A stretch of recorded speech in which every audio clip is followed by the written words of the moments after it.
함께 묵도하심으로 2025년 7월 20일 일요 예배를 시작하겠습니다. 묵도하시겠습니다.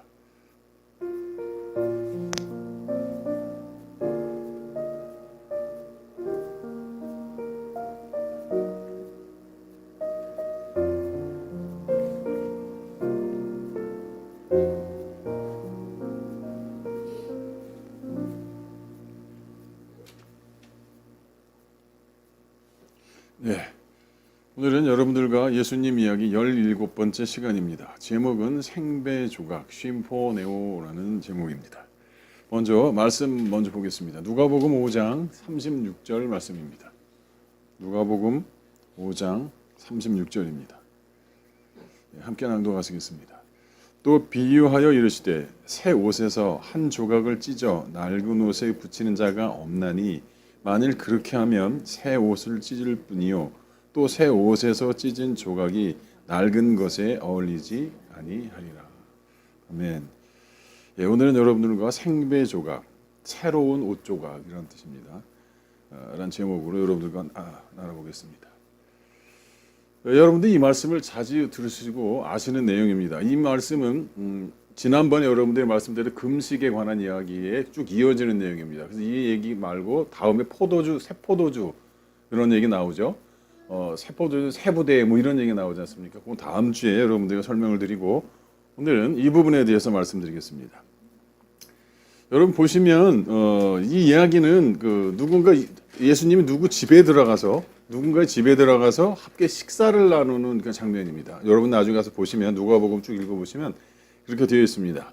근데 거기엔 누가 있느냐 하면 주님을 비방하고 주님의 흠을 잡아가려고 했었던 사람들이 있습니다. 바리새인이라든지 아니면 서기관이라든지 그런 사람들이 있었고 또 누가 함께 있었냐면 요한의 제자들이 함께 그 금식을 안에서 예수님께 질문을 하고 있는 상태입니다. 근데 이 집이 누구 집이냐면은 여러분이 잘 아는 세리 마태의 집입니다. 근데 마태복음 또 마가 누가복음 이런 기록들을 보면은요 마태라고 기록을 하지 않고 레위 이렇게 기록합니다. 레위 족속이거든요. 이게 그런 경향이 있어요. 근데 왜 그렇게 했는지는 아마 이유가 있는 듯 싶습니다. 단순히 레위라고 기록한 것은 레위인이라고는 이렇게 말하면 모르잖아요. 근데 일부러 복음서들은 그렇게 적어놓은 것 같습니다. 의도적으로 그렇게 적어놓은 것 같아요. 여러분 레위인은 누구의 아들이죠? 야곱의 아들이죠. 야곱의 몇째 아들입니까? 세 번째 아들입니다. 레위죠. 근데 그 레위의 뜻이 무슨 뜻이냐면 연합이라는 뜻입니다. 그러니까 성경은 복음서를 기록하면서 금식을 주님이 얘기하고 계시잖아요. 이 금식이 무엇인지를 말씀하고 있는 상태에서 있는 거니까 이 뭘 말하는지에 대한 것들이 일부러 이런 단어들을 사용하고 있는 겁니다. 근데 주님에게 질문하고 있는 바리새인이나 서기관들이 볼 때는 레위인이 어떤 사람입니까? 그 당시에 예수님을 찾아왔었던 쉽게 말해서 세례 요한의 제자들도 세리마태 세금을 걷는 세금 징수인은 굉장히 박대시하고 천대시했거든요. 쉽게 말하면 구원 못 받은 자 이런 죄인 이런 취급을 했습니다. 그래서 죄인 이 세리마태나 세금 징수자들은 무슨 창기나 이런 식으로 막 묶어서 막 매도할 때 사용하는 게 세리잖아요. 근데 그 마태의 집입니다. 그러니까 바리새인들이 볼 때는 예수님이 어느 집에 들어간 겁니까? 죄인의 집에 들어간 겁니다. 있을 수 없는 거예요. 그 사람들은 성 밖으로 내보내든지 같이 어울리지를 않습니다. 죄인이라고 하면은 돌이켜서 같이 뭔가를 하려고 그러는 게 아니라 일단 자기하고 다르기 때문에 죄인의 낙인을 찍고 자기들과 절대 같이 못하게 합니다.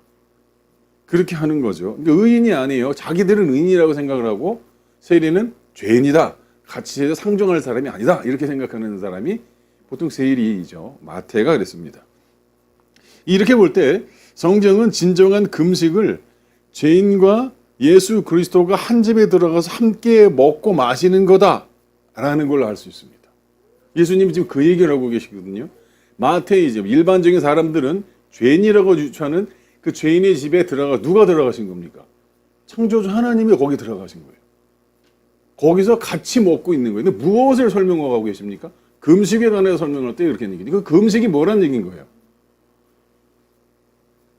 하나님과 같이 먹는 거다. 이런 의미가 내포되어 있는 거죠. 바로 앞에서 예수님이 그 금식에 관한 얘기를 하고 지금 이 얘기를 하고 있는 거기 때문에 그렇습니다. 누가복음 5장 34절 35절에 보면 이렇게 말씀하시죠. 예수께서 그들에게 이르시되 혼인집 손님들이 신랑과 함께 있을 때에 너희가 그 손님으로 금식하게 할 수 있느냐? 그러나 그날에 이르러 그들이 신랑을 빼앗기리니 그날에는 금식할 것이니라 고 합니다. 이게 이사야에도 말씀이 나오죠. 이사야 말씀에 보면은 내가 기뻐하는 금식은 이게 기뻐하는 게 아니라고 그랬습니다. 하나님이 선택한, 하나님이 정하신, 하나님이 이게 규정하신 이런 뜻입니다. 이 기뻐하니라고 이렇게 번역을 하면 이건 잘못된 겁니다. 전혀 그런 의미가 없어요. 바하르에는. 금식은 흉악의 결박을 풀어주며 멍에의 줄을 끌어주며 압제당하는 자를 자유케 하며 모든 멍에를 깎는 것이 아니겠느냐 이렇게 말씀하시죠. 그러니까 하나님도 여러분들이 금식을 하길 원하십니다. 그러니까 금식을 지난번에 설명드렸으니 여러분 그걸 좀 기억을 하셔야 됩니다. 금식은 헬라어로 네스티오 또는 네스티스 이렇게 얘기를 합니다. 이 말은 어떤 여러분들이 일반적으로 먹는 밥이라든지 음식을 안 먹는다라는 뜻이 있습니다. 그런데 그런 뜻만 있는 것이 아니라 먹을 게 없다, 안 먹는다, 못 먹는다 이런 뜻이에요. 그러니까 먹을 게 없어서 못 먹는 경우도 있고 누가 주지 못해서 못 먹게 해서 못 먹는 경우도 있고 결국 안 먹는다, 먹는다 이게 그런 얘기가 한꺼번에 다 들어있다 이런 얘기입니다. 근데 이 단어의 중요한 의미는 이 네스티오의 중요한 의미는 안 먹는다의 방대인 먹는다를 보통 기억을 하지 못하고 염두지 못하는 게 문제죠. 안 먹는다라는 말에는 먹다라는 것이 들어있는 거 아닙니까? 성경에서 말하는 특히 이사야에서는 주님이 말씀하시는 네스티오 이 말은 먹어야 할 것을 반드시 먹어야 되는 겁니다. 또 먹지 말아야 할 것은 반드시 먹지 말아야 한다라는 것이 성경이 말하는 금식이에요. 그게 네스티오, 네스티스를 말하는 겁니다. 이게 성경이 규정하는 정의예요. 이건 제가 정한 게 아닙니다. 먹어야 할 것을 안 먹는 것은 매우 소극적인 거죠. 뭐 내가 안 먹을 수도 있고 그런 거잖아요. 못 먹을 수도 있고 누가 먹지 못하게 해서 먹을 수도 있고. 다시 말해서 먹지 말아야 할 것을 안 먹는 것은 보통 일반적인 세상적인 관념이나 개념에서는 그렇게 사용하는 뜻입니다. 근데 하나님 안에서는 그렇게 사용하지 않는다는 거죠. 하나님 밖에서는 다 그렇게 생각하지만 하나님은 그렇게 말하시는 게 아니에요. 하나님이 말씀하시고 성경이 규정하는 정의의 금식은 먹지 말아야 할 것은 먹지 않고 먹어야 할 것은 반드시 먹어야 하는 것을 말합니다. 요한복음 6장 32절에 보면 이런 말씀이 있죠. 예수께서 이르시되 내가 진실로 진실로 너에게 이르노니 모세가 너에게 하늘로부터 떡을 준 것이 아니라 내 아버지께서 너에게 하늘로부터 참떡을 주시나니 하나님의 떡은 하늘에서 내려 세상에 생명을 주는 것이니라. 계속해서 6장 그 이후에 38절을 보면 또 이런 말씀을 계속 하십니다. 주님이 내가 하늘에서 내려온 것은 누가요? 하나님이 내려보내 줬다고 그러는데 내려보내 주신 분이 누군 거예요? 본인이라고 말씀하시는 거예요. 내가 하늘에서 온 것은 내 뜻을 행함이 아니요 나를 보내신 이의 뜻을 행하려 함이니라. 나를 보내신 이의 뜻은 내게 주신 자 중에 내가 하나도 잃어버리지 아니하고 마지막 날에 다시 살리는 것이라. 이 떡 먹는 게 살리는 거라는 얘기죠. 하나님이 하늘로부터 내려주시는 떡, 그렇게 생명의 떡으로 오신 예수님, 구원은, 영생은 그 떡이신 주님을 먹는 것입니다. 예수님은 요한복음 6장에서 그것을 이렇게 말씀하시죠. 6장 57절 살아계신 아버지께서 나를 보내심에 내가 아버지로 말미암아 사는 것 같이 나를 먹는 그 사람도 나로 말미암아 살리라. 이것은 하늘에서 내려온 떡이니 조상이 먹고 죽은 것 같지 아니하여 이 떡을 먹는 자는 영원히 살리라. 이렇게 말씀하십니다. 이것이 하나님이 정하신 하나님이 규정하신 금식입니다. 그래서 단순히 음식을 안 먹는 것을 금식이라고 하면 하나님과는 아무 상관이 없게 되는 겁니다. 그런데 너무나 많은 사람들이 금식을 밥 안 먹는 것이며 밥을 안 먹으면서 자신의 소원을 자기가 원하는 것을 하나님으로부터 받아내기 위한 수단과 도구로 오행하고 있다는 것입니다. 여러분, 그것은 하나님을 믿지 않는 사람들이 하는 겁니다. 이교도들이나 하는 짓이고 미신이나 무속, 우상숭배하는 자들은 그렇게 할 수 있습니다. 그런데 하나님을 믿는 자는 그래서는 안 되는 거죠. 그들은 자신이 율법에 묶여서 율법에 살면서도 자신이 율법에 갇혀있다는 의식조차를 하지 못하고 그게 맞다라고 하고 있는 것입니다.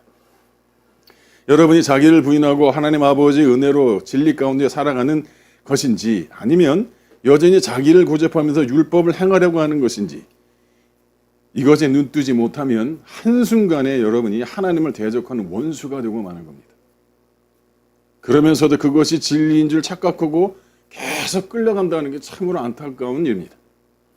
여러분, 보이는 것에 특히 사람이나 모든 다른 것에 하나님이 아닌 것에 여러분이 매이시면 안 됩니다. 그것이 무엇이든 그것이 사람이든 물건이든 안 됩니다. 그 순간 하나님을 등지게 돼버리기 때문에 그렇습니다. 근데 그런 거라는 걸 모르는 거죠. 하나님의 것을 하면서 하나님의 것을 한다라고 하는 거기에 자기가 매여 있는데 그걸 하나님의 것이라고 하고 있기 때문에 하나님과 떨어졌다는 감각이 없는 겁니다. 성경을 보고 말씀을 보고 또 전도를 하고 있다고 생각하는데 전도의 목적이 있는 거예요. 헌신의 목적이 있는 거예요. 자기가 뭘 하는 것에 목적이 있는 겁니다. 그 사람에게 목적이 있는 거예요. 그러면은 하나님과 등지고 있다는 걸 그때는 착각하고 잊어먹고 있다고요. 자기는 잘하고 있다고 생각을 합니다. 그렇지 않다는 거죠. 사실은 아니라고 잘하고 있다고 주님이 동지들과 연합하고 있고 주님과 함께하고 있는 것이다. 바로 그게 매여 있다라는 증거입니다. 참 그 안에 참 에클레시아도 있지만 대부분은 그렇지 못하다라는 것이죠.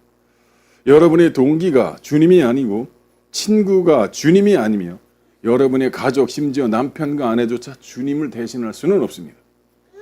물론 그들이 자기를 부인했으면 모를까 사람은 여러분이 의지해야 할 또 먹어야 할 떡 생명의 떡이 될 수가 없습니다. 성찬을 아무리 100번을 한다고 해도 그 생명의 떡, 생명의 생수를 먹은 것은 아닙니다.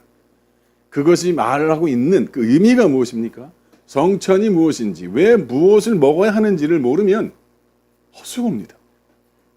성찬이라는 의식이 여러분을 구원하는 것이 아니기 때문에 그렇습니다. 근데 그것이 구원이다라고 말하는 종교단체가 있죠. 그게 카톨릭이죠. 이 성찬을 굉장히 중요시합니다. 성찬 참여하지 못하는 걸 구원에서 박탈당했다 이렇게 얘기하죠. 그래서 가장 큰 무기가 뭐죠? 성찬 참여 금지입니다. 그러면 그 사람은 거의 출교된 거나 마찬가지예요.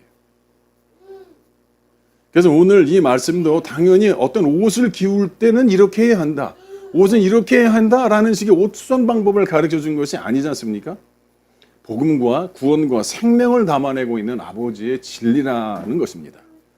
오늘 말씀 보기 전에 몇 가지 단어를 좀 살펴보려고 합니다. 오늘 본문 말씀을 먼저 보면 이렇게 말씀하고 계시죠. 또 비유하여 이르시되 새 옷에서 한 조각을 찢어 낡은 옷에 붙이는 자가 없나니 만일 그렇게 하면 새 옷을 찢을 뿐이요 새 옷에서 찢은 조각이 낡은 것에 어울리지 아니하리라 이렇게 되어 있습니다.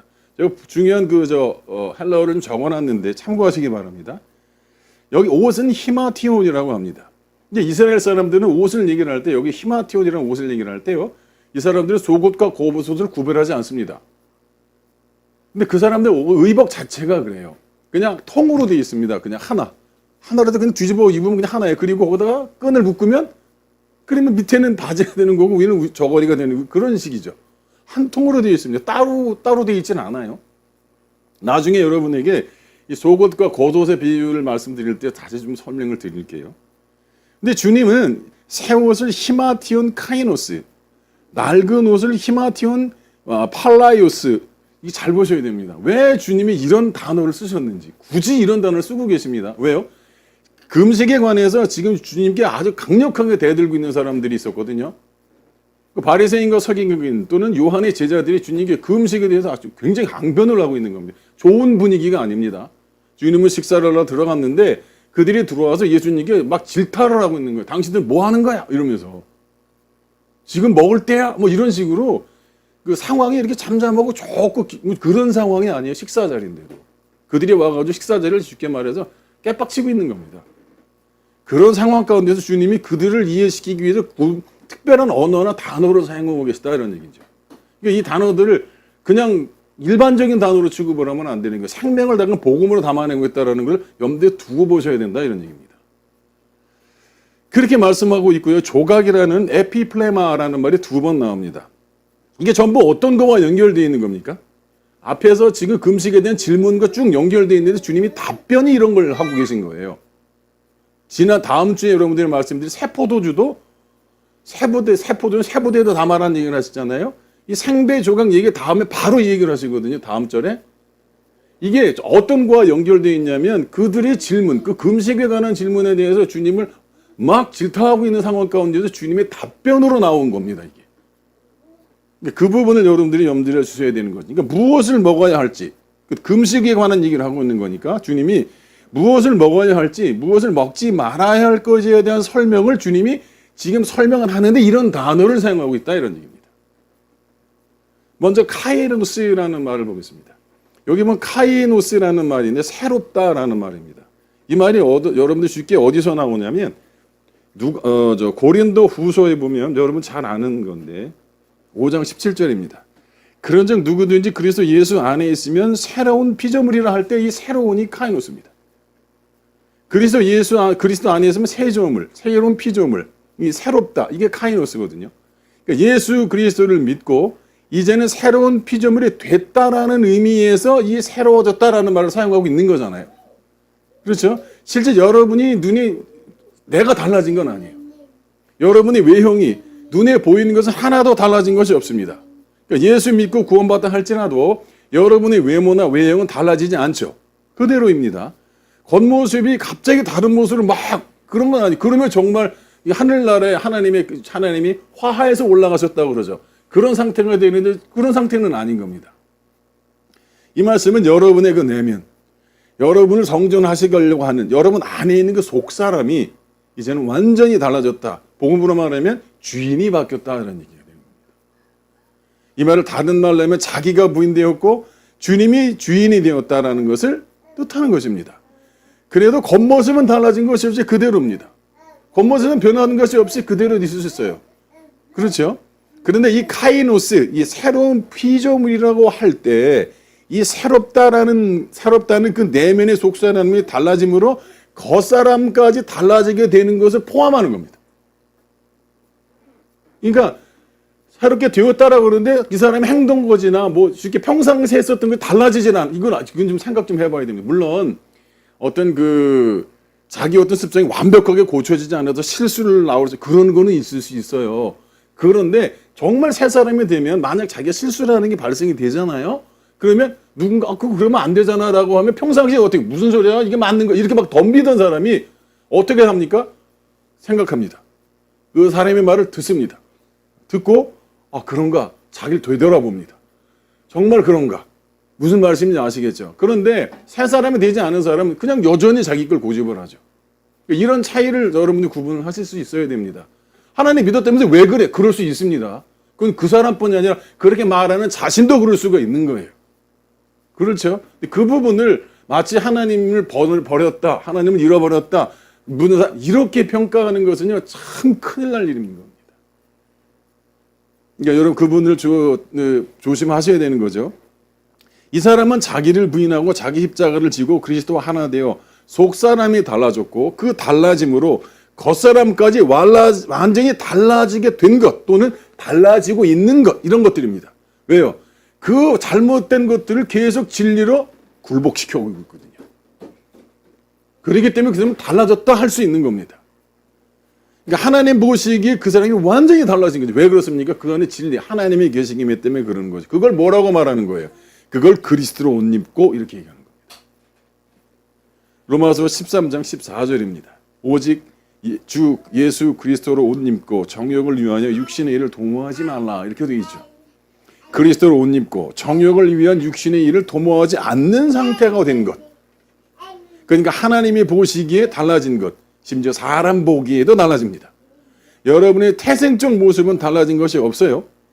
아버지의 은혜로 여러분의 내면 속사람이 자기 부인 되어서 그리스도라는 주인의 옷을 입었게 되었기 때문에 여러분의 태생적 모습의 변화는 없어도 과거 정욕을 위하여 육신의 일을 도모했던 모든 것들을 이제는 부인시켜버린 상태가 되게 되는 겁니다. 베드로전서 4장 13절 베드로는 이렇게 말합니다. 너희가 음란과 정욕과 술 취함과 방탕과 향락과 무법한 우상 숭배를 하여 이 당시에도 이게 만연했습니다. 성경에 이런 게 기록되어 있고 이걸 정경으로 할 수 있어요. 정경으로 이거 규정을 했다면 이 당시 이게 얼마나 이 우상 숭배가 이게 우상 숭배가 드러내놓고 있는 게 아닙니다. 굉장히 교묘하게 들어와 있는 거예요. 그래서 자기가 의식하지 못하는 걸 말하는 겁니다. 그러니까 사도 베드로가 지금 누구께 말하고 있습니까, 이걸? 믿는 자들에게 서신을 보내고 있는 거거든요. 그러니까 무슨 뭐 이방인들이는 이교도에게 이번 편지를 쓰고 있는 것이 아니라 하나님을 믿는 사람들 그 안에 이런 상태가 있는 겁니다. 그러니까 자기들도 의식을 못하고 있는 거예요. 그 우상숭배. 왜 이교도들이 하는 것이 자기가 하고 있으면서도 하고 있는지 모르고 있는 거예요, 그걸. 그런 걸 지적하고 있는 거죠. 너희들이 그런 거 있을 수가 있다. 저도 지금 그러거든요. 저도 그걸 골라내느라고 참 그 주님 앞에 머무르지 않습니까? 여러분도 그러실 거 아니겠습니까? 사도 베드로도 그 성도들에게 지금 그걸 권면하고 있는 거죠. 그러니까 이방인의 뜻을 따라 행한 것을 지나간 대로 족하다. 너희들이 만약 그렇게 됐다라고 하면 그걸 바꿔야 한다. 바꿀 생각은 없고 고집을 한다면 그건 옛날에 너희가 하나님 믿을 때 하는 거 아니냐. 그때로 좋게 이제 그만해 라는 얘기인 거죠. 에베소서 4장 24절에 보면 이런 말을 하죠. 하나님을 따라 의와 진리 거룩함으로 지으심을 받은 이 새 사람이 된 걸 말하는 겁니다. 골로새서 3장에서는 이렇게 말하죠. 새 사람을 입었으니 이는 자기를 창조하신 이의 형상을 따라 어디까지요? 지식이까지. 어떤 지식을 말합니까? 세상 널리지? 아니요. 하나님을 아는 지식을 말합니다. 그들은 하나님을 아는 지식을 이건 이래, 이건 저래, 이건 저래 이렇게 있었어요. 장로들의 전통이나 장로들의 가르침을 통해서 이건 이래 이렇게 배워왔었던 게 있었습니다. 그랬는데 그게 어떻게 된 거예요? 그게 진짜 성경에서 말하는 것으로 새롭게 하나님의 것으로 바뀌어졌다 이런 얘기를 하는 겁니다. 그 당시에도 그랬었던 거죠. 하나님을 따라 의와 진리의 거룩함으로 지으심을 받은 새 사람을 입은 상태. 자기를 창조하신 이의 형상을 따라 지식에까지, 즉 하나님을 아는 것에까지, 하나님이 말씀하신 것을 하나님의 말씀 그대로 듣게 되어지는 그런 새롭게 하심으로 바뀌어진 상태를 말합니다. 태생적으로 이껏 태어난 육신의 옷은 바뀌지 않았지만 그 은혜로 자기를 부인하고 자기 십자가를 지고 주님과 하나 되어진 그 새로운 상태를 카이노스 이렇게 얘기하고 있는 겁니다. 이 새롭다가 그런 의미입니다. 반대로 낡은 옷이라고 되어 있는 히마티오는 팔라이오스라고 되어 있는데 이 말은 그냥 말 그대로 오래된 걸 바뀌지 않은 상태를 말하는 거예요. 지금까지 새롭게 된 그 이전의 상태를 말하는 거죠. 자기가 부인되지 않은 상태죠. 하나님을 믿노라 주여 떠들기만 한 상태죠. 자기 십자가를 지지도 않았죠. 예수님만 지는 상태인 겁니다. 오늘날 그런 게 얼마나 많습니까? 예수님이 십자가 졌는데 내가 십자가 질 일이 뭐 있어? 이게 목사가 하는 소리입니다. 그냥 여러분은 예수님을 믿기만 해요. 그러면 구원은 여러분 따놓은 당상입니다. 이런 망발을 합니다. 아직도 그렇습니다, 여러분. 주님과 하나 되어진 성전, 아버지 집이 되지 못한, 즉 하나님을 계속 원수, 대적자로 삼고 있는 상태, 부정하고 의롭지 못한 육신의 정욕을 따라 사망의 상태가 지금 머무르 있는 것. 그 아버지의 진노가 그 머무르 있는 그 상태를 하나님 진노의 상태 그러는 거예요. 무슨 하나님이 누굴 데려다가 저놈을 다 죽여라 이런 게 진노가 아니고 그 상태를 하나님의 진노 가운데 이거 누가 한 거예요? 그걸 스스로 한 겁니다. 하나님이 판결에 저놈 지옥 보라 이런 거 아니에요.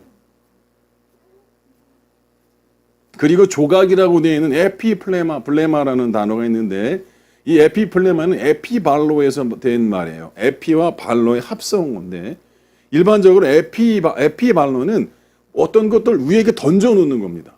던져 놓으면 그 밑에 있는 건 어떻게 됩니까? 가려지죠. 그런 거 말하는 겁니다. 그 조각이라는 말은 그걸 말하는 거예요. 심지어 조각을 덮어놨다고 그러잖아요. 그 밑에 건 안 보이죠. 어떤 흠집이나 잘못된 게 가려지잖아요. 그런 것들을 말하는 겁니다. 일반적으로 에피발라는 그런 걸 말하는 겁니다. 덮여진 것. 특히 해진 것이나 어떤 것을 왜 넘겨놓는 옛날 여러분 아시죠? 우리 세대는 그런 거 잘 아실 거예요. 요즘은 잘 모르죠. 요즘은 양말 뚫어진 거 있다고 그러면 누가 그거 사고 기어 신습니까? 안 그러죠. 그러니까 저희 때는 저희 세대 되신 분들은 다 아실 겁니다. 이거 다 기어서 신었어요. 그냥 기을 수도 있고 너무 많이 뚫어지면 다른 조각을 갖다 대놓고 기어서 입고. 옛날에 옷들 보면 누더기가 돼 있다고 하는 얘기가 막 낡아서 누더기가 돼 있기도 하지만 이것저것 찝어놓은 거 있잖아요. 그런 걸 말하는 거죠. 그렇게 뭔가를 덮어진 것을 말합니다. 그러니까 이 부분을 성경에서 말하는 것이 무슨 뜻인가라는 걸 조금 더 자세히 알려면 고린도전서를 한번 보면 되는데 그 고린도전서를 한번 보겠습니다. 같은 내용이 같은 말인데 표현이 좀 다른 게 있습니다.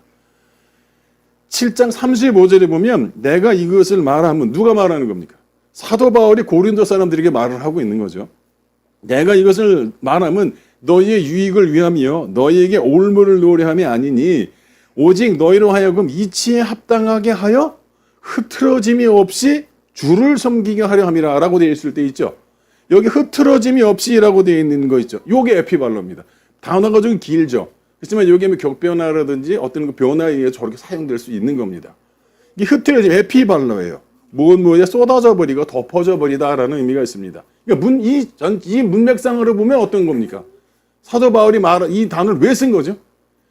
문맥상으로 보면 이 흐트러짐은 주를 그렇게 흐트러지게 해서 속이게 하려는 게 아니다.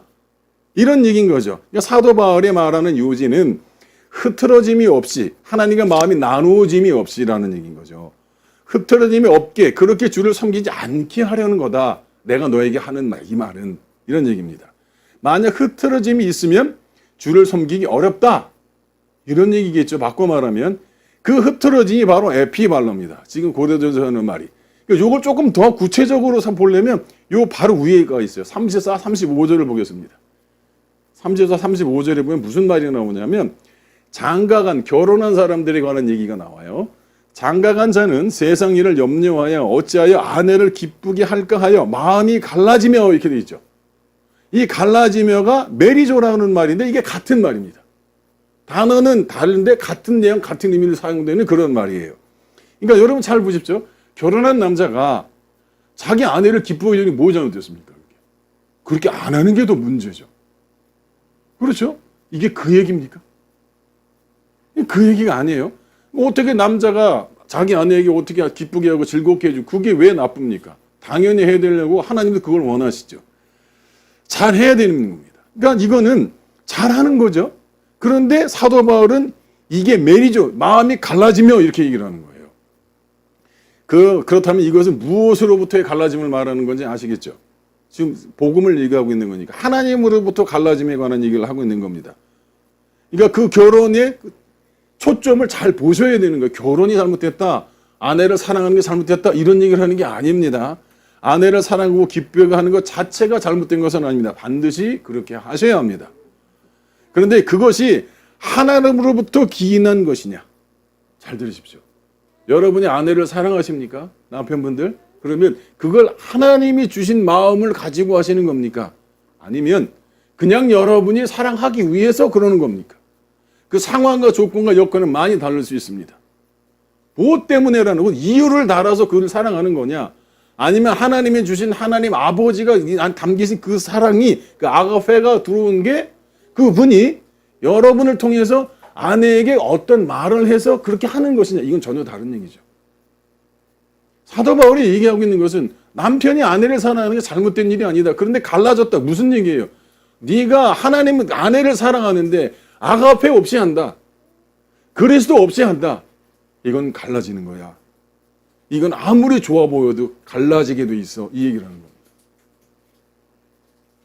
아내를 사랑하고 남편을 사랑하되 자기가 먼저 주님의 안에서 하나 주님으로 되어 있지 않은 그 주님으로 나오는 것이 아니면 그것은 무엇인지 해도 결국에는 파경이 있을 수 있습니다. 물론 끝까지 잘 살아가시는 분들도 계세요. 근데 하나님과 나눠져 있지 않습니까? 얼마나 위험한 상태인지 아시겠죠? 그 얘기를 하는 것입니다. 그렇지 않으면 아내를 사랑하고 기쁘게 하면 할 수는 있어도 정작 중요한 하나님과 갈라지게 됩니다. 그렇게 하나님으로부터 이 마음이 갈라지게 되는 현상을 지금 사도 바울은 흐트러짐, 에피발로 이렇게 설명하고 있는 거죠. 그런데 참으로 아이라는 것은요, 이 갈라짐이라는 이 메리조라고 여기 메리조라고 되어 있잖아요. 저기에서 영어 단어 메리지, 결혼이라는 단어가 나왔답니다. 어원을 찾아가면 메리지, 영어 어원을 찾아가면 헬라어 메리조가 나옵니다. 찾아보십시오. 저도 깜짝 놀랐습니다. 이게 결혼이라는 단어가 있지 갑자기? 이런 찾아봤더니 있어요. 그러니까 여러분 결혼도 중요합니다. 남편도 아내도 너무나 중요합니다. 그런데 자기가 부인되지 않은 상태로 아내를 사랑하고 남편을 사랑한다는 것 자체는 인간들도 합니다. 일반 없는 사람들도 그 정도는 합니다. 그렇게 되면 하나님으로부터 갈라진 것이기 때문에 아내에게 참 생명, 남편에게 참 생명의 것을 주고 있는 것이 아닙니다. 그래서 그것이 사람이든 무엇이든 하나님보다 우선해서는 안 된다라는 얘기죠. 그것이 아무리 좋아 보이고 훌륭해 보이고 뛰어나 보여도 하나님으로부터 갈라진 것이라면, 갈라지게 하는 것이라면 그것이 얼마나 위험한 것인지를 여러분들이 깨달으실 수 있으면 좋겠습니다. 만약 그렇게 된 것이 있다면 당장 중단하고 주님 앞에 나오시기를 부탁드립니다. 그렇게 하는 것이 모든 것을 여러분들에게 살릴 수 있는 그런 기초를 놓는 것이 됩니다. 그렇지 않으면 그리스도로 하나 되었던 것이 다 쪼개지고 갈라지게 됩니다. 주님과 하나님과 여러분은 하나님의 약속 안에서 하나의 존재로 살아가도록 그런 존재로 하나님이 지으셨는데, 그것이 갈라지게 나누어지게 되게 된다는 거죠. 심지어 실제 여러분의 부부관계라든지 가족관계라든지 여러분의 여러 가지 지인관계, 직장관계, 모든 관계들이 잘 되는 것 같아 보여도 잘 되는 것이 사실은 아닙니다. 무엇으로요? 여러분들이 그렇다고 생각하는, 이게 좋아라는 것, 그것이 하나님보다 우선하고 있지 않습니까? 그러면 안 됩니다. 불행을 자초하게 됩니다. 그러지 않으시기를 부탁드립니다. 이렇게 하나님의 마음과 에피발로 흐트러지고 메리저 갈라지게 되면 하나님과의 생각과 갈라졌다라는 얘기가 되죠. 즉 하나님의 생각과 달라진 걸 말하게 됩니다. 그러니까 하나님의 의견과 달라지게 되는 것이고, 이렇게 하나님의 의견과 달라졌다라는 것은 결국 뭐가 달라지는 겁니다. 뭐가 달라져요? 이 사람이 하는 말이 달라집니다. 그렇죠. 이게 하나님과 의견이 달라지고 하나님과 뭔가가 달라지기 시작하면 이 사람이 뭐가 달라지기 시작합니까? 말이 달라지기 시작합니다. 하나님의 언어와 하나님의 말과는 완전히 다른 자기 말을 하게 된다는 겁니다. 그런 말로 아내에게 100번 해보십시오. 이게 무슨 소용이 있나? 당장은 무슨 이렇게 어떤 것들을 이렇게 수습을 할 수 있을지 모르겠죠. 근데 그 골마 터지게 되어 있습니다. 말은 같지만 같은 언어를 쓸 수도 있지만 의미가 다르기 때문에 여러분 굉장히 주의하셔야 되는 거죠. 로마서 12장 3절에 보면 이런 말씀이 있습니다. 잘 아시는 내용이에요. 내게 주신 은혜로 말미암아 너희 각 사람에게 말하노니 마땅히 생각할 그 이상의 생각을 품지 말고 오직 하나님께서 각 사람에게 나누어 주신 믿음의 분량대로 지혜롭게 생각하라. 참 이게요, 좀 그렇습니다. 좀 이거 이렇게 좀 제가 볼 때마다 참 힘들었었던 건데 다시 찾아보면서 제가 다시 바로잡은 걸 좀 설명을 좀 드리려고 합니다. 마땅히 생각할 그 이상의 생각을 품지 않는 것, 이게 메리저예요. 이게 지금 무슨 말이에요? 하나님과 갈라진 생각, 갈라진 말을 하는 걸 말하는 거죠. 지금 쭉 말씀드려서 그 얘기를 하는 겁니다. 그러니까 우리말 성경이 하나님의 마음으로, 하나님의 마음이 갈라지지 말라. 좀 이 얘기를 하는 거거든요. 그 이상의 생각을 생각하지 말라. 이 말은, 사도 바울이 한 말은 너희들이 하나님으로부터 마음이 갈라지면 안 돼. 이 얘기를 하는 거죠. 그래서 말이 달라지면 안 돼. 이런 얘기를 하는 거잖아요. 그것을 마땅히 생각할 생각을 품지 말고, 이렇게 번역을 하는 거예요. 찾아보시라니까요. 그러니까 오직 하나님께서 각 사람에게 나눠주신 믿음의 분량대로 지혜롭게 생각하라. 이것도 그렇습니다. 여기 믿음의 분량대로 생각하라 그러니까 어떻게 받아지십니까? 실제로 설교를 그렇게 합니다. 목사님들이. 여러분들이 이렇게 주신 하나님의 믿음의 분량이 각각 다릅니다. 그러면서 생긴 것도 다르죠. 뭐도 다르죠. 이렇게 그 미사 여구를 붙여서 합리화를 하죠. 여기서 믿음의 분량대로를 그렇게 설명을 합니다. 여러분이 하나님께 주신 믿음의 분량이 달라요. 그러니 그 다른 분량대로 할 수 있는 거예요. 그래야 누구는 헌금을 할 때 얼마하고 헌신을 할 때 얼마하고 소설을 씁니다. 아주 소설을. 왜 그럴까요? 이렇게 번역을 했기 때문에 그렇습니다. 그리고 이걸 찾아볼 생각도 안 하고 그냥 이게 그런 거지? 라고 막연히 생각하고 막 하나님과 다른 말을 하고 있으면서 모르는 거예요. 자기가 지금 메리저 되어 있는데 목사라는 사람들이 교단에 당단에 그렇게 설명을 하고 앉았어요. 이걸 가서 정말 단 하나만 찾아봐도 그런 말 못하게 되어 있습니다. 그게 아니에요. 하나님이 여러분에게 주신 믿음이라는 분량대로 여러분이 알아서 지혜롭게 대처하고 판단해서 결정하라. 이렇게 설명을 한다고요. 그래서 그 분량이 참 오래 다니시면 그게 분량이 자라서 집사가 되고 권사가 되고 장로가 되고 또 하나님이 더 위대하게 목사도 될 수 있고. 참 정말요. 근데 진짜 이게 제가 직접 들은 얘기거든요. 제가. 번역을 이렇게 놓다 보니까 그렇게 볼 수밖에 없게 되어 있습니다. 이 분량이라는 단어가 뭐게요? 여러분이 생각하는 것처럼 누구께는 이만큼 주고 누구께는 저만큼 주고, 예? 하나님 믿음을 누구께는 이만큼 주고 누구께는 저만큼, 이 얘기일까요? 가서 찾아보십시오. 그렇게 안 되어 있습니다. 믿음이라는 기준입니다. 분량이라는 단어가 메트론이에요. 기준, 정량, 딱 돼 있는 어떤 그 법, 룰을 말하는 겁니다. 하나님이 정해놓은. 근데 왜 이걸 분량이라고 번역을 했을까요? 그거 아닙니다. 하나님이 주신 믿음은 사람마다 그 분량이 다르다고 보게 되고요. 그렇게 하나님이 사람에게 자신 믿음의 분량을 따라 자기가 나름대로 자기 믿음 따라 하나님 믿음이 주신 게 나한테 이만큼이니까 이만큼 따라 결정하면 된다라고 보게 된다라는 겁니다. 아닙니다. 사도 바울은 지금 그렇게 말하고 있지 않아요. 절대로 사도 바울은 그렇게 말하고 있지 않습니다. 이 오역을 넘어 틀린 겁니다. 하나님으로부터 마음이 갈라지지 말라 이렇게 얘기하고 있어요. 하나님이 여러분에게 주신 호피스티스, 그 믿음이라는 그 기준으로 하나님과 갈라지고 나누어지지 말라. 그렇게 나누어진 것들을 하나님 그 믿음으로 바로잡아라 이렇게 얘기하고 있는 겁니다. 근데 이건 무슨 믿음의 분량을 가지고 네가 뭐 애들은 요만한 믿음의 분량, 장로님은 이만한 믿음의 분량, 장난합니까 지금 말씀 갖고? 그러니까 번역본만 보고 그거 가지고 이게 그거려니라고 막연히 소설 써내는 거예요. 자기가 하나님과 틀린 말을 하고 있는지도 모르고, 그리고 또 그걸 듣는 사람들은 아멘 아멘 합니다. 자기 마음에 맞고 나는 믿음의 분량이 이건가 봐. 제가요 초대교회 목사님께 평생을 들은 얘기입니다. 죄송한 얘기지만 이 얘기를 한 번도 이걸 믿음이라는 기준으로 설명하는 거 한 번도 못 봤습니다. 근데 그렇게 돼 있습니다. 실제는 성경에. 믿음이라는 기준, 그것이 너의 지혜고 그것이 너의 생각이 되게 하라는 얘기입니다. 너희들이 그렇게 하나님과 바뀌어진 거, 갈라지게 된 거, 그런 것들을, 그 믿음이 뭡니까? 예수님이잖아요.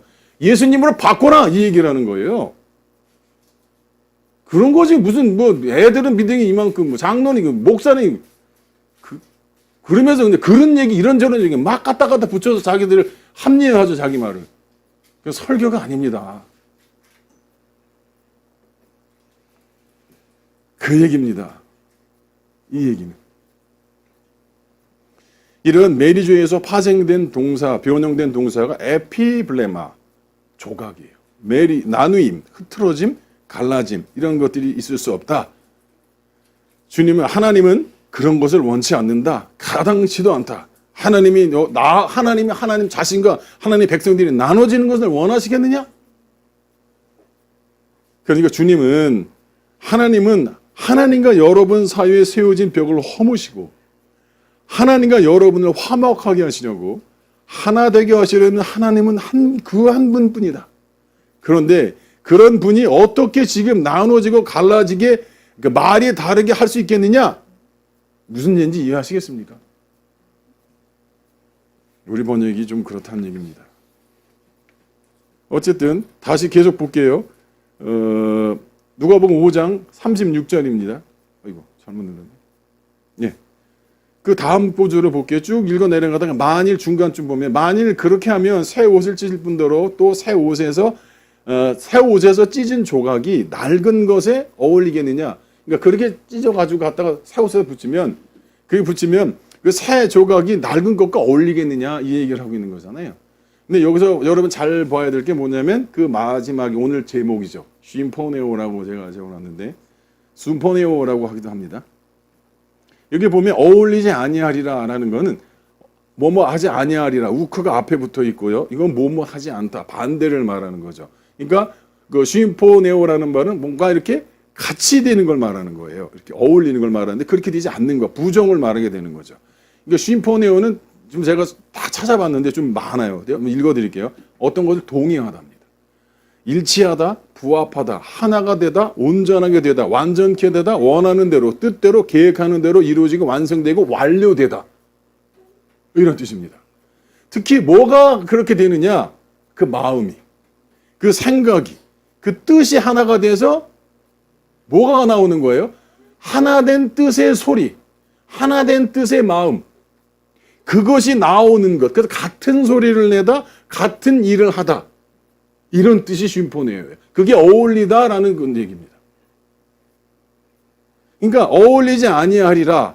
새 옷에 있는 조각을 떼어서 헌 옷에 붙이면 소리가 같아지지 않는다. 마음과 뜻과 생각이 같아지지 않는다. 같은 말을 할 수가 없다. 이런 얘기를 하고 계시는 거예요. 이게 지금 금식에 관해서 얘기를 하시는데 지금 이런 얘기를 하고 계십니다. 이렇게 에피발로에서 파생된 에피발라면 조각, 맨 나누어지다 그런 말이 되는 거예요. 그렇기 때문에 이 조각을 다른 거 붙여놓으면 예수님의 뜻은 우쿠 쉼포네오. 그렇게 하면 그게 같은 소리를 내겠냐? 이런 얘기를 하고 계시는 거죠. 이미 에피발로 흐트러지고 갈라지고 매니저 나누어져 말이 달라서 다른 길로 가고 있다. 그래서 그것을 아무리 그렇게 가져다 붙여도 그것은 우쿠 쉼포네오. 어울리지 않는다. 같은 소리와 같은 말을 할 수 없다. 아무 소용이 없는 거야. 라고 말씀하고 있는 거죠. 그러니까 쉼포네의 동사 원형이 심포노스인데 그 쉼포노스는 순과 포네이의 설명이에요. 그 합성된 또 합성입니다. 좀 복잡하지만 이게 여러분이 이해가 좀 되셔야 돼서 제가 자꾸 이렇게 복잡하게 설명을 합니다. 이게 쉼포네오는 순포네이에서 온 말인데 순과 포네이의 합성어입니다. 순과 포네이 두 가지를 좀 설명을 좀 드릴게요. 이 순은 무슨 말이냐? 여러분 베드로전서 보면 이런 말이 있습니다. 기록되었을 때 내가 거룩하니 너희도 거룩할지어다. 베드로후서 1장 4절에 보면 이로써 그 보배롭고 지극히 큰 약속을 우리에게 주사 이 약속으로 말미암아 너희가 정욕 때문에 세상에 썩어질 것을 피하여 신성한 성품에 참여하는 자가 되게 하려 하셨느니라. 또 로마서에 보면 이렇게 하죠. 오직 주 예수 그리스도의 옷을 입고 에베소서 4장 24절에 보면 하나님을 따라 의와 진리의 거룩함으로 지으심을 받은 새 사람을 입으라. 골로새서 보신 겁니다. 새 사람 입었으니 이는 자기를 창조하신 이 형상을 따라 지시기까지 새롭게 하심을 입은 자니라. 여러분을 거룩게 하고 신성한 성품에 참여하게 하고 육신의 일을 도모하지 않게 하는 그 새 사람을 입게 하면 지시기까지 새롭게 하실 그 그리스도를 어떻게 되는 거예요? 담은 거죠. 그러니까 그거가 뭐예요? 임마누엘입니다. 함께 하는 거. 쉰포네오 할 때 몸과 함께 같이 하는 걸 말합니다. 그 포네이는 뭘 말하냐면 은혜 안에서 자기를 부인하고 자기 십자가를 지고 주님과 하나 되면 하나님의 집, 진리의 전이 되면 하나님과 여러분들이 같은 소리를 하게 되겠죠. 다시 말해서 하나님과 여러분이 말이 그리스도로 같아지게 되는 것. 그러니까 주님은 지금 이 새 옷 조각을 헌옷에 찍어 붙여서 해보려고 하지만 그렇게 한다고 하는 것은 어울리지도 않고 되지도 않고 가당치도 않다. 소리를 못 내라는 거죠. 이 포네이는 말하다라는 거거든요. 함께 말하다요. 쉼포네오. 같은 말을 하다. 조금 전에 다 설명드렸죠. 미리. 쉼포네오는 같은 말, 같은 소리를 내다라거든요. 정리를 해보겠습니다. 새 옷에 속한 것을 헌옷에 속하도록 하는 것은 불가능하다. 할래야 할 수가 없다. 주님은 지금 네스티오, 금식에 대해서 말씀하고 있는 것이기 때문에 이걸 금식에 대해 주님이 의도하고 있는 그 금식이 있을 거 아니에요? 그 금식을 설명하려고 이 설명을 하고 있잖아요. 그것을 바꾸어서 다시 말을 해보면 이렇게 말할 수 있을 겁니다. 카이노스, 새 옷에 속한 것, 새 것에 속한 양식은 팔라이오스, 낡은 옷, 옛 것에 속한 양식과 섞여질 수 없다. 먹어야 할 것과 먹지 않아야 될 것 있잖아요. 그것이 함께 섞일 수 없다라는 걸 지금 뭘 설명하시는 거예요? 그러니까 섞일 수 없는, 같이 할 수 있는, 안 되는 거야라는 얘기를 지금 이 속옷 갖다 붙이면 되겠느냐? 안 되는 거 아니야. 이해하시겠죠?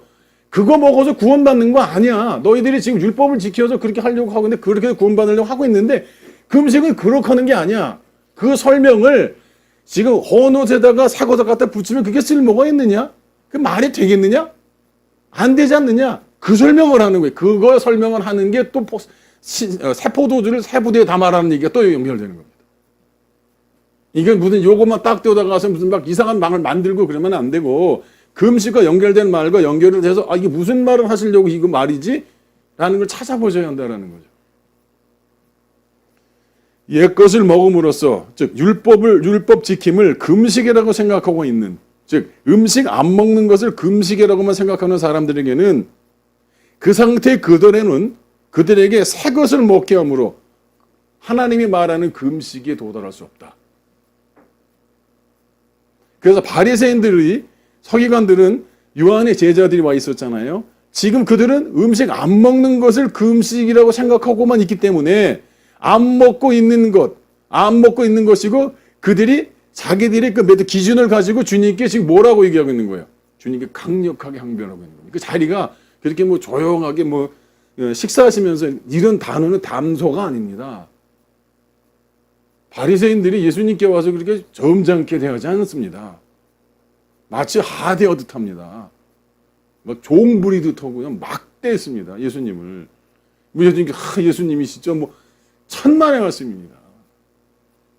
바리새인들이 그렇게 안 합니다. 그 얘기를 하는 거예요. 자기들은 그렇게만 생각하고 있는 거예요. 그 자기들의 기준, 그 메트론을 가지고 그런 거죠. 사도 바울은 뭐라 했습니까? 아까 로마서 12장 3절에 그렇게 생각할 이상의 생각을 생각하지 말고 주제는 뭔 짓 하지 말라 이런 얘기인 거죠. 쓸데없는 소리 하지 마라. 그렇게 하나님께 갈라진 거 그렇게 하지 마. 메트론, 그리스도라는 그 믿음이라는 그리스도가 너의 바꿔진 생각을 바꿔라. 이 얘기를 하고 있는 거거든요. 예수님은 그런 사람들에게 뭐라고 말씀하시는지 아십니까? 이렇게 말씀하시죠. 그들이 말하는 그 금식, 그렇게 알고 있는 예수님께 와서 지금 항변하고 있는 그들에게 이렇게 말합니다. 그들의 금식을 이렇게 표현하시죠. 금식할 때 너희는 외식하는 자들과 같이 슬픈 기색을 보이지 말라. 그렇게 한다는 얘기죠. 그죠? 그들은 금식하는 것을 사람에게 보이려고 하고 일부러 자랑하는 거예요. 보이게 하고 얼굴을 흉하게 하는 자기가 막 고통받고 있고 하나님 앞에서 이렇게 막 모양 떠는 겁니다. 쉽게 말하면. 내가 진실로 너에게 이르노니 그들은 이미 자기 상을 받았다. 이렇게 얘기합니다. 이들은 그렇게 하는 것을 먹는 것, 금식 얘기를 하고 계시잖아요. 먹는 것이라고 먹고 있다고 생각하고 있는 것입니다. 한마디로 율법 지킴, 율법을 행동으로 옮겨내는 것을 그들은 금식, 먹고 있는 것이라고 착각하고 있는 겁니다. 무슨 말인지 아시겠죠? 우리나라 속담에 떡 줄 사람 생각도 안 하는데 김치국도 마신다는 게 그게 무슨 말입니까? 그 사람들은 하나님은 전혀 그런 걸 생각하고 이들은 그거라고 생각하고 있는 거예요. 막 김치국 먹고 있잖아요. 착각하는 거죠. 그렇게 자기들이 옳다고 하는 방식대로 하는 겁니다. 계속 율법을 먹는 사람들에게 아무리 새 것을 줘봐라. 그들 앞에 지금 주님이 있습니다. 만군의 주, 창조주가 그 앞에 얘기를 하고 있는데도 막 항변하고 들이덤비고 있잖아요. 갖다 줘봐라. 그걸 먹나. 그들이 나를 먹는다는 게 뭔지 알기나 하냐. 이긴 거죠. 이것이 주님이 우크 쉼포네요. 어울리지 아니하리라. 이 말의 의미입니다. 쉼포네오에서 여러분 어떤 말이 나온지 아세요? 또 여러분 심포니 아시죠? 심포니. 이 쉼포네오에서 심포니가 나온 겁니다. 거기에 있는 모든 악단들이 전부 다 같은 소리를 내죠. 지휘자를 따라서 한 소리를 내죠. 그 아니면 어떻게 됩니까? 그거? 같이 뽑지도 않죠. 그러니까 이 심포니가 여기서 숨포네오에서 나왔다고 하더라고요. 여러분 하나님을 믿는 사람은 하나님과 심포니 같은 소리를 반드시 내야 합니다. 성경이 하는 말을 다르고 여러분이 하는 말 다르면 하나님의 사람이 하나님의 자녀가 에클레시아라고 할 수가 없습니다. 은혜 가운데 자기를 부인하고 자기 십자가를 지고 주님과 하나 되어야만 여러분은 비로소 하나님과 같은 소리를 내는 쉼포네오, 하나님의 사람, 하나님의 자녀, 에클레시아라고 할 수 있을 것입니다. 그래서 정말 하나님이 보내신 예수 그리스도, 그분과 여러분이 하나 된 것이 맞다면 여러분들은 그리스도로 하나님의 말을 해야 합니다. 그것을 요한복음에서 예수님은 이렇게 말씀하고 계십니다. 요한복음 3장에서 이렇게 말씀하시겠죠. 하나님이 보내신 이는 하나님의 말씀을 하나니라고 되어 있죠. 이게 말씀이라고 자꾸 이렇게 적어놨어요. 근데 그러면 로고스하고 렘하고 헷갈려요. 근데 이게 하나님의 말을 하나니 이렇게 바꿔줘야 됩니다. 렘하거든요. 로고스나 그러면 말씀 이렇게 해도 됩니다. 그런데 하나님이 보내신 이는 하나님의 말을 하나니 이렇게 해야 되는데 말씀을 하나니 어디도 로고스인지 이게 렘한지 구분이 안 돼요. 이는 하나님이 성령을 한량없이 주심이라. 이것도 그렇습니다. 여러분 조금 전에 아까 뭐였었나요? 뭐였죠? 그 메트론 기준이 있잖아요. 로마서에서 나왔었는 거 있죠. 그거랑 똑같은 거. 여기서 한량없이 주심이라고 돼 있죠. 거긴 뭐라고 돼 있었나요? 그 얘기입니다. 똑같은 메트론이에요. 그러니까 무슨 얘기냐면, 그러니까 이렇게 그냥 번역하는 분들이 좀 일반적으로 번역을 하잖아요. 의미가 막 왜곡되게 돼 있어요. 갑자기 바뀝니다, 왜곡이. 그렇게 하면 안 됩니다. 성령을 한량없이 주심이라, 이게 얘기가 아닙니다. 하나님 그냥 넘치도록 충만, 그런 말이 있어요, 별도로. 이건 그 의미 아닙니다. 성령, 그 푸뉴마라는 기준을 주셨다, 이런 얘기입니다. 무슨 뭐 한량없이 누구께 요만큼 주고 누구께 저만큼 주고 이런 얘기를 하는 거 아니에요. 하나님이 예수님에게 뭘 줬다는 얘기입니까? 하나님의 말이라는 기준을 줬다, 이런 얘기입니다. 이걸 번역을 이렇게 놓은 거예요. 제가 그래서 밑에 거 일부러 번역 써놓은 겁니다. 보세요. 다 이렇게 보여드리고 싶은데 뭐 그럴 수는 없는 얘기 아닙니까? 이것은 주님의 말씀이기도 하지만 이후 주님의 참된 제자가 된 사람들이 어떻게 살아야 할지 아주 분명한 방향을 제시해 주시는 아주 중요한, 예수님이 아주 명징하게 선포하는 말씀입니다. 이거야, 이렇게 얘기하시는 거죠. 단언적으로 딱 잘라놓고 얘기하시는 겁니다. 호데오스, 그 하나님이 보내신 그분은 예수님이죠. 그 하나님의 호레마, 그 말을 하나니 가르, 참으로 그 깨끗한 말, 여기서는 성령이라고 되어 있잖아요. 이거 푸뉴마예요. 하나님이 보내신 그 깨끗한 말, 정결한 말, 순결한 말, 하나님이 아닌 것이 전혀 아무것도 섬기지 않은 바로 순수한 그 자체, 그 기준, 메트론 기준을 주심이라. 누구께? 예수님께 줬다, 이런 얘기입니다. 그 얘기하는 겁니다. 무슨 한량없이 준, 우리 주님 나한테 한량없이 부어주십시오. 이게 그런 어떤 환상을 좀 깨셔야 됩니다. 그런 얘기 아닙니다. 다시 말해서 쉼포노스, 그 하나님이 보내신 예수 그리스도는 참으로 자기 말을 하지 않고 아버지의 말, 보내신 이의 뜻을 하듯이 이제 예수 그리스도 안에 거하는 모든 자들, 다시 말해서 에클레시아죠. 하나님 아들로 아들들이 된 모든 자들이죠. 그 자들은 이제 다른 말을 하지 않고 호데오스, 그 아버지의 호레마타, 그 말을 어떻게 쉼포네오, 함께 같이 하게 된다. 그 소리를 하게 된다. 이 얘기입니다. 그게 예수님 주를 시인하면이라는 말이 이제 호몰로게오에 있잖아요. 그게 그 말입니다. 너희가 예수 그리스도를 주로 시인하며라는 호몰로게오 있잖아요. 그게 같은 말이거든요. 호몰로게오, 하나님의 같은 말, 이 말이거든요. 그게 이게 무슨 뭐 예수님 따라해서 뭐 신앙 고백해 보세요, 무슨 이런 장난질 아닙니다. 자기가 바뀌지 않으면 나오지 않는 소리입니다. 이거 안 바뀌면 나올 수 없는 소리를 말하는 거예요.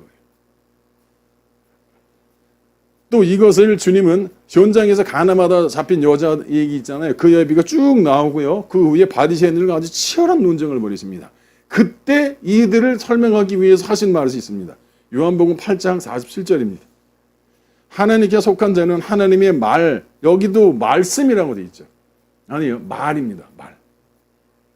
하나님이 그 메트론, 기준으로 준 그 말을 말합니다. 그것을 듣나니, 아쿠오입니다. 이거는 하나님께서부터 흘러내려와서 우리가 담겨지는 걸 말하는 겁니다. 그것을 우리말 성경이 보통 대부분 어떻게 순종 이렇게 표현했죠. 휘파쿠오입니다. 아래서 듣다, 이겁니다. 너희가 듣지 아니하면 하나님께 속하지 아니하였음이라고 합니다. 하나님께 속한 자, 이것은 3장 34절에서 하나님이 보내신 자를 말하는 거죠. 같은 말인데 다른 표현입니다. 그렇게 하나님께 속한 자는 하나님의 말씀을 듣는다, 이런 얘기입니다. 3장 34절에서는 이 말씀을 하나니, 여기서는 말씀을 듣나니, 이렇게 얘기하고 있죠.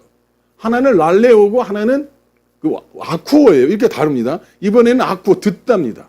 너희가 듣지 아니하면 하나님께 속하지 아니하였습니다. 그러니까 말하거나 듣는 게 다 어떤 상태가 되어야 된다는 얘기입니까? 하나님께 속해야 한다, 이런 얘기를 하고 있는 거죠.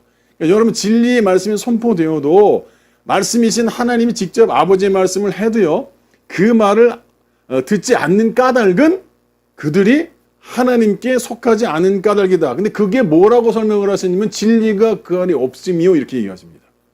그 안에 그 말을 들을 수 있는 진리가 없는 거예요. 자기들은 진리가 있다라고 생각하는데 그 진리는 자기가 말하는 진리고 하나님이 말하는 진리는 또 달라요. 그러니까 이게 여러분 굉장히 잘 하셔야 됩니다. 사람들이 진리 그러죠. 사람이 말하는 진리가 있고 하나님이 말하는 진리가 있어요. 그럼 사람이 말하는 진리는 뭐죠? 그거에 대한 어떤 정의나 바르고 올바른 것들을 말합니다. 그렇죠? 하나님이 말하는 진리는 뭡니까? 이 알레the이아는 그리스도죠. 하나님의 말을 가진 예수님이죠. 그걸 진리, 내가 진리요 그러잖아요. 나는 진리야, 나는 말이야, 나는 영이야, 나는 생명이야 이렇게 얘기하시잖아요. 그렇죠? 그러니까 사람들이 일반적인 세상 사람들이 말하는 그 개념과 성경에서 말하는 개념이 여러분 분명히 다르게 아셔야 되는데 세상에서 말하는 개념을 가져다 성경에서 그냥 그걸로 보시려고 하면 하나님과 다른 말을 하게 돼요.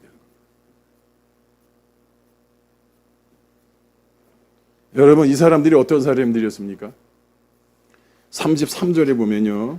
이 주님께 이렇게 말하던 사람들이 누구냐면 그들이 대답하되 우리가 아브라함의 자손이라 남의 종이 된 적이 없거늘 어찌하여 우리가 자유롭게 되리라. 이 전에 뭐라고 말하시면 진리에 거하라. 그러면 진리가 너희를 자유롭게 하리라 이런 말이 있거든요. 앞쪽으로 쭉 그 진리 자유 이런 얘기가 나오거든요.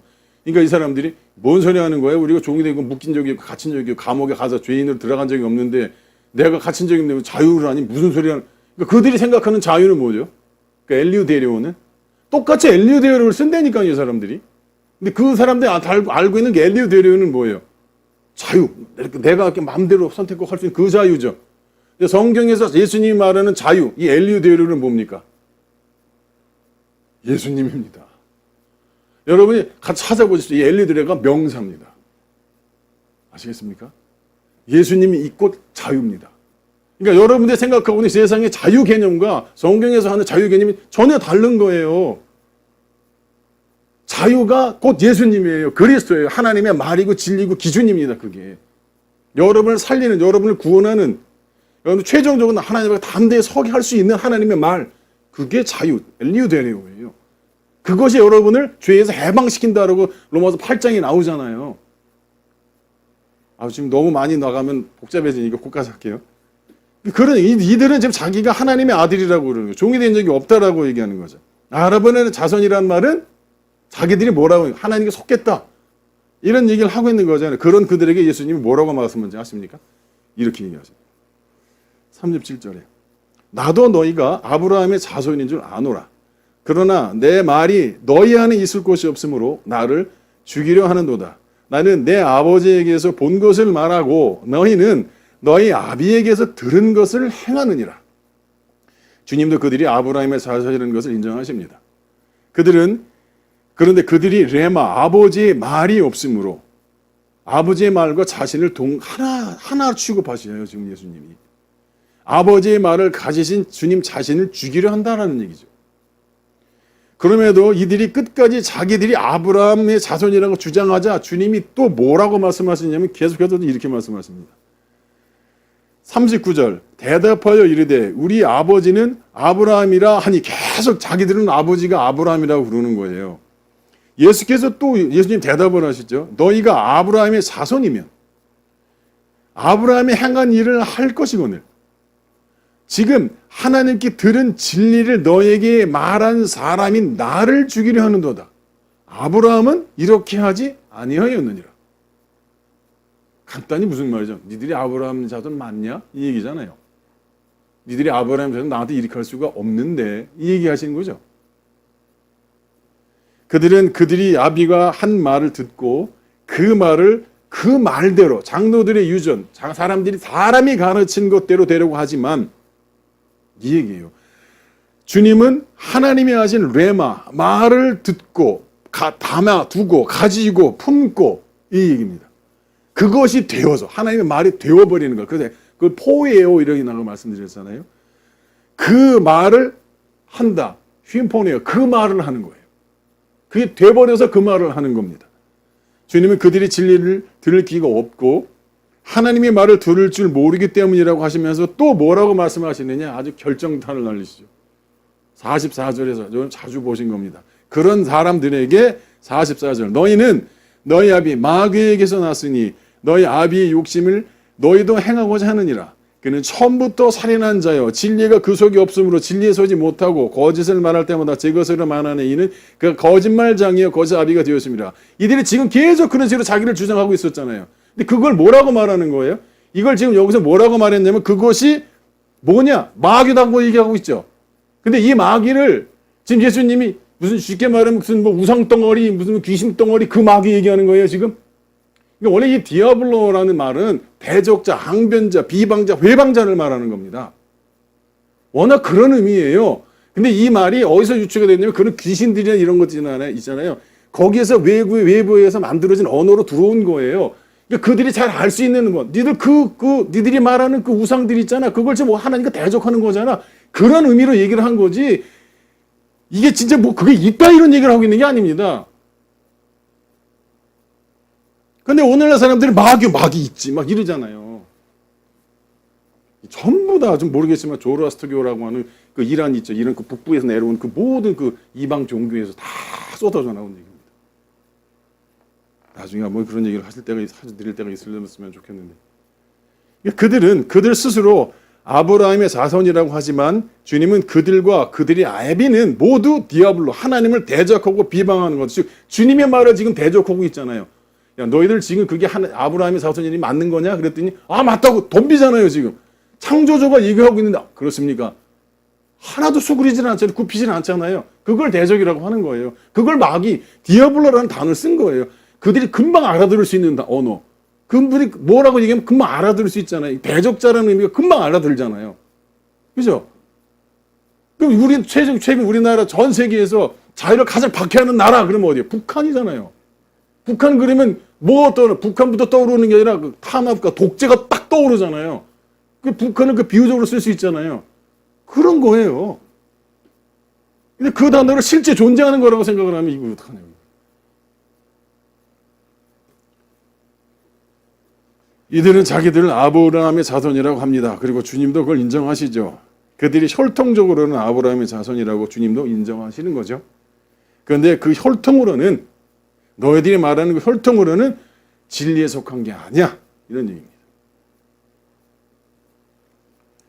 이 말씀은 지금 진리 안에서 거듭나야 한다라는 은혜 가운데 자기를 부인하고 그리스도와 함께 십자가에 죽어야 한다는 것을 설명하고 있는 겁니다. 그게 뭐예요? 그게 금식 먹는 거다. 진짜 먹어야 할 걸 먹는 거야. 라는 금식을 계속 이렇게 설명을 하고 계시는 겁니다. 그래서 47절에 또 요한복음에서 이렇게 말씀하시죠.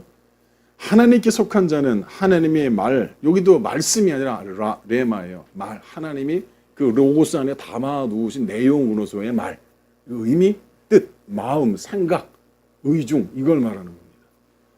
그것을 아쿠어 너희 안에 담나니 품고 간직하니 이런 얘기입니다. 너희가 듣지 그렇게 간직하지 않은 것은 하나님께 속하지 않았기 때문이다. 이런 얘기입니다. 이것은 물리적인 소리나 귀로 듣는 것 그런 것을 말하는 게 아니죠. 로고스, 기록된 문자를 보는 것이 아닙니다. 호로고스, 그 문자 안에 담아두신 내용과 의미와 뜻, 마음, 생각, 하나님의 믿음, 그리스도, 그 호레마를 은혜로 하나님의 힘에 의해서 여러분이 들려지게 되어지는 겁니다. 그걸 내 입장에서는 들었다 이렇게 되는 거죠. 내가 여러분이 하나님의 기도가 됐으니까 나는 기도했어. 그게 맞아요. 그 말은. 근데 이건 사실은 주체가 뭐가 의해서 내가 파생된 상태인 거잖아요. 내가 뭘 한 게가 아니라 내가 여러분이 기도한 거 맞아요. 그런데 그렇게 하신 분이 계시죠. 그래서 하나님이 그렇게 하셨습니다 라고 말하고 여러분은 내가 했어 이렇게 말할 수가 있는 거예요. 나는 기도하고 있어. 나는 기도하는 사람이야. 이런 말이 성립이 되는 겁니다. 그게 나로 시작해서 나로 끝난 게 아니라 스타트가 하나님이시고 마무리도 하나님이 여러분을 그렇게 말을 하게 하신 거기 때문에 그런 말을 할 수가 있는 거예요. 기도합시다. 이게 틀린 말이 아니에요. 그렇게 해야죠. 누가 그렇게 하는 거예요? 같은 말 할 수 있는 사람. 심포니오 할 수 있는 사람만 가능한 거죠. 근데 그렇게 하지 않은 사람들도 그렇게 하죠. 그런 부분들 여러분 잘 분별을 하셔야 되죠. 그렇지 않은 자들은 그 말씀을 듣지 못하면서도 그들은 나름 듣고 있다고 생각을 하죠. 바로 그것이 지금 주님 앞에 신랄하게 질문을 하고 율법자들, 금식은 이거 아닙니까? 라고 하면서 주님이 지금 이 설명을 하고 있는 겁니다. 그들은 그렇게 자기 나름으로 하나님의 말씀을 듣고 또 그 금식을 하고 있다라고 생각하는 거죠. 그러니까 내가 행함으로, 금식이라는 걸 행함으로 내 행동으로 옮겨내고 내가 안 먹었는데 당신들이 왜 먹는 거야? 지금 주님 앞에서 그러고 있는 거거든요. 더군다나 죄인의 집에, 마태의 집에, 죄인의 집에 들어와서 같이 식사를 해? 지금 금식할 때인데 그게 말이 되는 얘기야? 이게 되는 얘기입니까? 막 따지러 들어온 거죠. 누구랑 같이? 요한의 제자들도 같이 들어온 겁니다.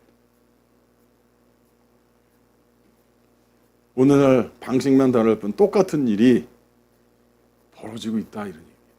그러지 않았으면 좋겠습니다.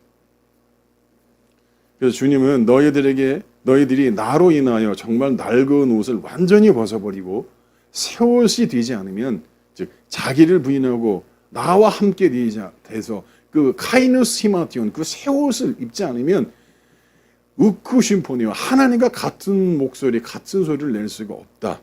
지금 이 얘기를 하는 거예요. 너희가 지금 그렇게 하나님의 구원을 받고 있다고 생각하는데, 금식 그렇게 하면 구원을 받고 있다고 너희는 그러는데 그게 아니고 나를 먹고 내가 하나 되어야만 그게 참된 금식이다. 이 설명을 하고 계신 겁니다. 오늘 여러분들의 삶을 다시 한번 돌아보셨으면 좋겠습니다. 여러분들이 정말 주님과 함께 하나님과 한 몫을 내는 그런 하나된 삶을 여러분들이 살고 계시는지, 아니면 뭔가 계속 내가 뭐 함으로 세상의 개념을 가지고 하나님의 개념이라고 우기고 있는 것이 아닌지. 이게 하나님이 하시는 거라고 했잖아요. 뭐 그렇게 하시면 뭐 어쩔 수 없습니다. 근데 그럼 살펴보셔야 되지 않겠습니까? 여러분이 뭔가 함으로, 여러분이 배운 가진 지식과 경험으로 나는 하나님의 사람이다. 내가 교회 다니고 있는데, 내가 장로인데, 내가 목사인데 라는 그런 타이틀이 여러분을 구원하는 게 아닙니다. 여러분이 생각하는 그런 것과 상관없이 여러분이 하나님의 사람이 분명하다. 그래서 하나님과 같은 소리, 같은 말 한다라는 그 이유, 그 지적이 어딘지를 살피셔야 됩니다. 여러분들은 진리 가운데 거하기 때문에 아버지의 은혜로 그 진리가 여러분 안에 들어와 그 진리로 여러분이 다스림을 받고 있기 때문에 쉼포니오, 주님으로 하나님의 지금 말을 하고 있을 것이잖아요. 그렇기 때문에 전하고 있는 거냐, 그것이 아니냐, 이해하시겠죠? 여러분이 자기를 부인하고 지금 여러분 입에서 쉼포니오, 하나님과 어울리는, 하나님과 갈라지지 않고 하나 된 아버지의 말, 그 진리의 소리를 내고 있다면 에클레시아, 주님이라고 할 수 있을 겁니다. 근데 그렇지 못하면 자기만 그렇게 생각하고 있고 하나님은 전혀 상관없는 자기 소리를 하고 있게 됩니다. 여러분의 가족 가운데, 특히 우리 공동체나 또는 혹은 여러분의 주변에 누군가 그런 삶을 살고 있다면 그 사람은 구원받지 못했을 것입니다. 안타깝게도. 또 그런 육신의 일을 도모하는 허탄한 삶을 계속 유지한다면 아마 구원이 어렵지 않을까. 제가 뭐 이렇게 저렇게 판단할 일은 아니지만 하나님만 아시는 일이겠지만 그 사람의 행동이나 그 사람의 변화 과정을 보면 알 수 있지 않겠습니까? 그들이 지금 계속 그 일을 하고 있는 것인지, 근데 그 과거 일을 청산하고 다시 지금 바뀌어나가고 있는 것인지. 그래서 계속 주님의 말, 그 멸망 가운데 멸망을 하지 않는, 생명 가운데 생명을 얻는 풍성이 얻는 말, 그 아버지의 말을 하고 있는 것인지 구분을 하실 수 있으면 좋겠습니다. 여러분이 어떤 상황을 닥치고 어떤 환경 속에서도 항상 자기를 부인하고 내 말이 아닌 진리가 여러분을 다스리는 아버지의 말, 그 참말을 쉼포니오 그리스도를 함께하는 삶을 사시는 여러분 되셨으면 좋겠습니다. 그렇지 않은 것은 이유 불문, 진리에 속하지 못한 디아블로, 하나님을 대적하고 비방하고 조롱하고 비난하는 자기의 말, 거짓말입니다. 여러분, 부디 거짓의 아비가 되어 거짓의 말을 하는 디오블로가 아닌 진리에 속하여서 그리스도와 함께 쉼포니오 그리스도의 말, 아버지의 말을 여러분이 듣고 그 아버지의 말, 진리의 말을 세상 가운데 흘려내버리고 전달하는 참 에클레시아로 살아가는 여러분 되시기를 예수님의 이름으로 축원합니다. 기도하시겠습니다.